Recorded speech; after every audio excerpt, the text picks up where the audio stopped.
আবু জেহেল ওই সময় দাঁড়ায় চিন্তা করে, ভগবান যেটার মানে এটার মুখে কুত্তায় মুতলে যদি কুত্তা তারাইতে না পারে, তাহলে আব্দুল্লাহর ছেলে মোহাম্মদ যেই কালেমার দাওয়াত দেয় এই কালেমা কি সত্য কালেমা? কিন্তু খতামাল্লাহু আলা কুলুবিহিম আল্লাহ নাযিল করছে, আরে অন্তরে তো মোহর মারা।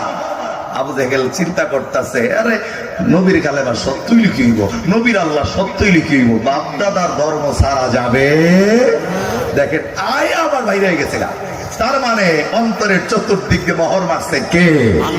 সবার কপালে হেদায়েত নাই, কার কথা? আল্লাহর কথা। তো ঠিক এমনি আমি বলতেছিলাম, সৃষ্টি নিজে বানায় যদি নিজে খোদা মনে করি, এটা শুধুমাত্র কমন সেন্সের অভাব।